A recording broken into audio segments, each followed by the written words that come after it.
Hello everyone, and welcome back to Wargame Red Dragon. We have a 3v3 for you guys today, and a lot of ranks over there on the right. Sergeant, Corporal, Major, Private, Colonel, and another Private. So the two teams are as follows. I'm playing as Dutch. We have Quicksilver, who is a Major and a very good player, who's playing probably as either Aussie or Commonwealth. It looks like only Aussie in that opener, so... oh, nope, there it is. FV 432, some Falcons, that is going to be a Commonwealth deck. And then on the left-hand side, we have, I think... Danish Armored. Well, Crippling Depression, the Corporal is taking Danish Armored, and he's very capable with that deck, let me tell you. So, right off the bat, I'm going up and into Bravo. I have a couple of Nekaf, Recoilless Rifle Jeeps leading the way, and YP408s following quickly there behind. MX-13, FL-12, some Leopard 1.5s, and all of that. And the idea is basically just to set up a nice firing concave, and then slowly push my way into India. But my allies have a very different game plan indeed. So despite the fact that I'm up here relatively quickly, it's a very short drive from Alpha on this way, so sometimes people will even deploy into the center by going up and around and then through, but honestly it's a bit of 6 and 1/2 dozen the other. The straight through path delta, it doesn't take that much longer, if at all. So Quicksilver here is just going and going and going, Rover Wombats leading the way, some Vickers there behind, and yeah, well, he's not planning on stopping, but we do get the first contact in action over here on my right hand side. I have Huzauren, who are some very cheap 5-strength recon infantry, just scattering them about, and we spot a Tatra at 148. Actually, no, look at that. It does look like Quicksilver gets the first engagement, but this was something I really like. So, Bow 105 Snebs, 30 points, and they carry 2 volleys, 12 rockets per volley of those Sneb rocket pods with 2 HE, and we go in for this Tatra, spotting a Moderna right behind it, which is a little bit terrifying. I don't have anything to handle that. But the Snebs are unloading, and some Specialny Jednotki get caught in the blast. First volley doesn't quite kill them, but the second one quickly follows their pun, and down you go. But the Moderna is right there. It's going to be a bit of a problem. However, Quicksilver is still pushing, so those Vickers Mark 11s and Rovers, and I mean, even an Ocelot 25, taking down a couple of helicopters. There's a KA-52 right behind, and Jumo is making contact with Crippling on the left. This is really interesting. So there's a T-80UM, there's a lot of Motostrelki and MT-LBVs, and the smoke play from Jumo is pretty nice. Smoke play also from Crippling Depression, trying to keep those tanks alive, but there's so much light fire support with the M41A1s that the infantry's screen here isn't doing its job. Usually you'd like to have infantry out in front, cheaper vehicles out in front, and it takes some time, well, hopefully anyway, for your opponent to get through them, thereby protecting your T-80UMs through weight of bodies. But they're all gone, and Crippling is just starting his push.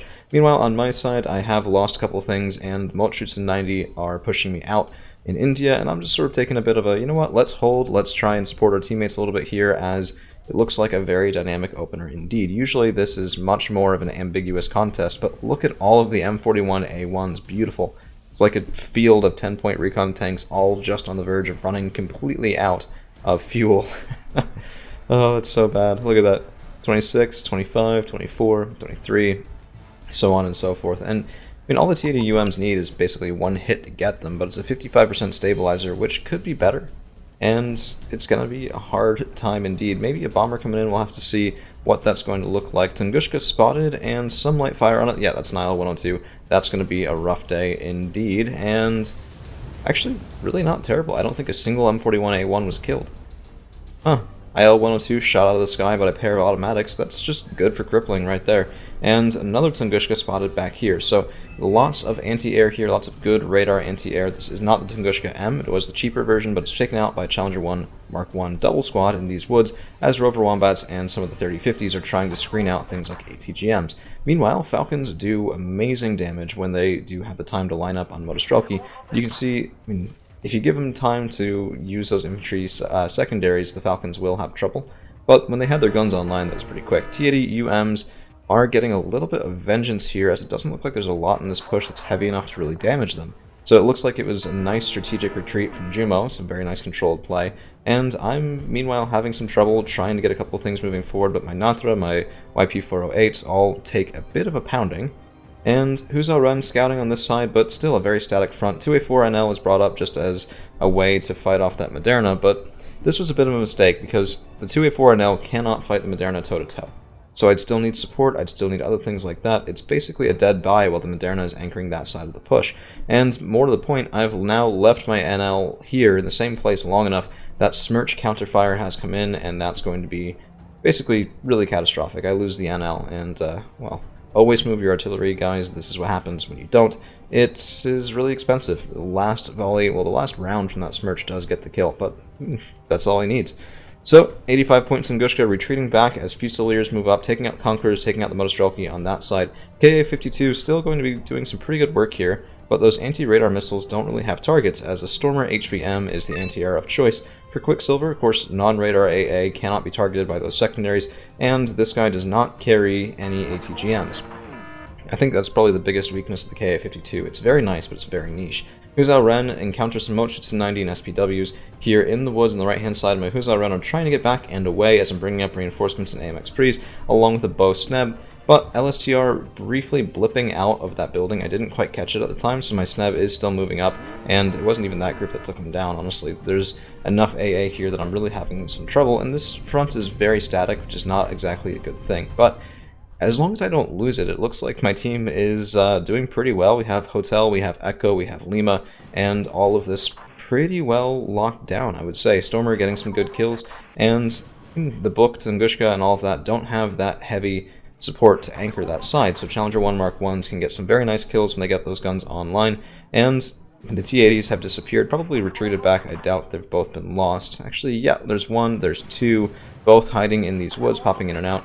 You can exploit that with cluster artillery, but that's a pretty expensive buy, and I don't know if Denmark, well, yeah, I don't think Denmark Armored has a cluster artillery piece. I'm not really sure. This was a little bit weird at the time, so a quad stack of Nonas, these are mortars, moving up to the front lines. It's a little bit strange. You don't need them that close. In fact, you don't want them that close because they really don't have that great guns to protect themselves. The 2A51 Nona is a 14 AP power, 7 round per minute gun. It's really not horrible for the point cost even, but it's not what these guys are there for. The fact that they can defend themselves as mortars does not mean that they should in close combat. We do get eyes on some radar AA sitting right about there, and I wish I still had my 2A5, well, not 2A5, I wish I still had my howitzer online, and I could have counterfired that thing and gotten a very nice, valuable kill indeed. But Nathra and Core Mariner are going to be chewing through the infantry in the woods here and resecuring that position, hopefully stopping my opponent from pushing as his Mochitsu 90 are spotted, and the AMX-13 FL-12 goes to town. This guy has 13 rounds a minute, and he knows how to use it, so no, he doesn't. Look at that. 3 shots, 2 misses, and we finally do get him by weight of numbers. The 2A4 NL had to shoot, which means he has probably been spotted, and that's not a very good thing. In fact, leave him in the woods there, and if he was visible just that long for my opponent, that might be a targetable thing. So T80UM's trying to support the middle now as Jumo is trying to come to the rescue of Panic Asp 2315. And this is going to be pretty nice. I mean, the Challenger 1 Mark 1s can't stand up to that. Retreated back, it looks like not with a frontal armor facing them until just then. So the first tank did take those shots directly. And even the second one, I mean, if that was a hit, that would have been a kill. Very easily done for the T80UMs. As it is, we do get out with Challenger Mark 1, but honestly, these guys are living a lot longer than I thought they would, given the relative map control here, and even that is starting to struggle. T72B1 called in from Jumo, and I think he's trying to find a lower cost alternative to handle those Leopard 1A3 DKs, and I mean, these guys are 40 points, 60 accuracy is very nice, 10 rounds a minute is very nice, but the AP power is very low, 12 AP against 15 frontal armor. That means they have to be at much shorter than maximum range in order to actually make contact. AMX-13 moves a little too far forward, and I do lose him in the woods there. Bit of a mistake on my part, but we did get clustered right like I thought we would. 2A4NL is still alive, of course does have 3 top armor, which is pretty nice for defense, but things are getting a little bit skint here, I think is the way to put it, as an ATGM is going to tear apart my Nick off before he can get his second round off. And you know, I think I was buying planes. I think I had bought a command vehicle over here, and yeah, there's the Block 15 OCU with its Mavericks, trying to get some way to support in the center here. So we do spot a Book and a UAZ 469U, and I wanted to go in after the tanks. T80UMs were my original target, but I figured if I don't kill that Book's going to kill me, so we get him, and then ATGM's on the way, and we kill the UAZ as well. So evac Winchester, and it's going to have to be a tricky escape as the SU-27S is coming in, and unfortunately gets the kill. So all in all, I mean, it was fairly worth it in terms of raw points, but I don't have that many of the Block 15 OCUs, and so that really was a bit of a detriment to the rest of the game plan. I did 1 strike, and that's all I had. We didn't use it to get rid of the T80UMs. They're still here, and they're going to be an operational nuisance for my teammates for quite a while.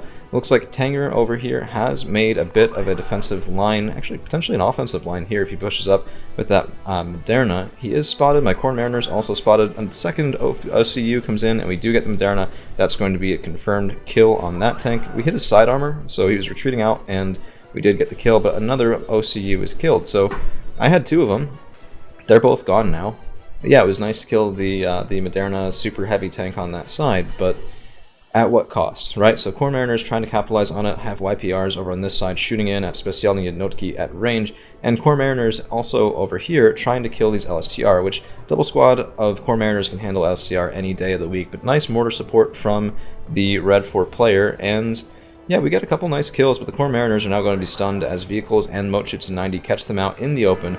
Devastating firepower, and that's going to be a dead group. Meanwhile, MI-8Ts pound into my Core Mariners, who, until then, we're getting a very nice engagement against some enemy infantry. Gonna try to pull them back, but they're stunned. We need to heal them up. I'm not sure I'm going to get the opportunity. In the meantime, these guys could have capitalized on that. I do just have Nothra in here, and the Core Mariners trying to get back into the woods just a little bit as YPRs do get some guns onto the Spado Kronziari and the Specjalny Jednotki on that side. Really excellent rate of fire there, really excellent damage there from the YPRs. I like these guys, I like their autocannons. Their KBA 25 autocannons, it's no Bushmaster 2, but it'll get the job done when you need it the most. So, I probably should have kept retreating these guys, honestly, but we kill the Spado, we get some damage on the MI-8T, and that's going to be a surrender from Tanger. There is still more left in the game as the other two players do not give up. Jumo is a very good player, and now he has more availability and better income, so he's using that to great advantage. Seaplane does take down, looks like the second of the automatics on this side, as both of them are no longer present. Another one being called out from Crippling Depression, and some Rover Wombats and a singular Green Jacket have secured Mike for right now. T-72, B1 on that side, and a couple of BTR-90s fighting over here, trying to avoid giving up the rest of that side of the river, and Panic Asp also surrenders, but we still do have 5 entire minutes left of the game, with Jumo fighting on his own. So that means SU-25Ts, IL-102s, all of this stuff. Spetsnaz grew, the double stack of T-80UMs is still there, and still getting some nice fire support. I mean, SU-25T killing a Rover Wombat's kind of funny, but he's just hanging out, and we don't have the AA in the area to really take him on. IL-102's Evac Winchester, and, well, Jumo's really exploiting our lack of air defenses. Pretty predictable position from Crippling, so unfortunately that is a very common bombable target. Tracked Rapier is trying to get a kill, and the SU-22M does go down. Block 15 from Crippling Depression getting that kill. Turbine failure on the 25T, but this guy has armor, and that always makes him a pain in the ass to go down. So, in response to the surrenders, I'm trying to push up YPR 765-25s, moving forward, getting a couple of nice kills in helicopters, but there's another T-72 M2 Moderna sitting back here. I really don't know why Tanger surrendered if he had that in his back pocket, but Core Mariners and Stute Troopin pushing forward, trying to get into the woods, as I do lose those infantry fighting vehicles to a very big, very hungry tank. We haven't actually capped all that much. I mean, we're taking out a +3, but well, I suppose. Soon to be a +4, as I do have command infantry headed toward Echo, but here comes another plane train. 25T, 27S, double Yak 141, trying to kill the Block 15, and they might just be able to do it. No, it looks like one hit, and that is going to be an escape. Most everything ordered to evac, but the 25T is coming in here looking for some sort of score. Finds an iHawk, does not get him. Gets something else instead, actually. And a lot of fire coming in. That's my MLU chasing him. We do get one hit, second shot away, but no hit, and I'm evac ordered before the Yaks can come back out and get some revenge. Never forget, the 25T also does have some Vimple missiles, and the fact that he's still in here after taking a hit is just kind of embarrassing. I really wanted to kill this guy, and I didn't have the opportunity. iHawk does land a hit that was stunned, but down to 4 strength still left on this guy, and he might be able to get out before the Block 15 can get any sort of adequate revenge. Yep, there he goes. Stute Troopin fighting with Specjalny Jednotki should be an okay engagement if it was symmetrical, but this is not. There was another unit supporting, and we're in the woods / open while the Specjalny are in the town, and these guys are not any sort of infantry that you can take lightly. Huzo Ren trying to push forward to get some sort of better vision, and my Stute Troopin are moving back along, trying to get back to the VLKV T813. I just want to point out at this point, by the way, that Jumo's fighting on all 3 lanes on this map simultaneously, as well as dealing with higher income, and he's still responding to things with accurate mortar fire and accurate and timely anti-air and things like that. So he does lose Tunguska there, but trades it for 2 planes, and pretty nice success, honestly. Track Rapier FSAs might be able to get something, and down goes one of the Yaks. So I guess pretty even trade there, but honestly, evenly trading against 3 people, including flipping major Quicksilver here in the center, at the same time is very impressive. My hat's off to Jumo for the excellent play. We are ticking now at +4. I mean, it's not going to be all that much longer of a game. 355 points to 134 does sort of give this a sense of inevitability if Jumo can't really shake things up very quickly.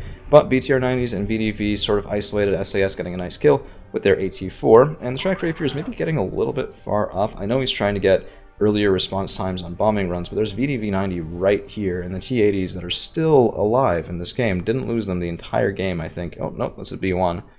I'm pretty sure the T-80VUs are still alive, are that close. T-72, M2 Moderna, some moat shoots in, clearing out Stormtrooper 95. I'd moved up here with the hope of getting some sort of good forward movement, but honestly at this point I just don't want to have Jumo push through in Bravo, so I'm calling out a couple things to defend there. Bit of a plane trade on the side, and we're just going to hold until the +4. So with about a minute and a half left, we're just going to skip through that and get to the kill screen, show you guys kills, losses, and highlight units, although frankly most of them are on Quicksilver's team this time around, not my own. So we hit 500 points, and that's going to be 3685 kills for blue against 3500 kills for red. And Jumo, really the start of the show, 2053 kills, 1720 losses. The other two, honestly, Tanger was positive when he was playing against me, and I was barely negative in this game, so not really my shining star moment, but it was such a nice game on the part of Quicksilver and crippling depression rather, that I did want to still show it.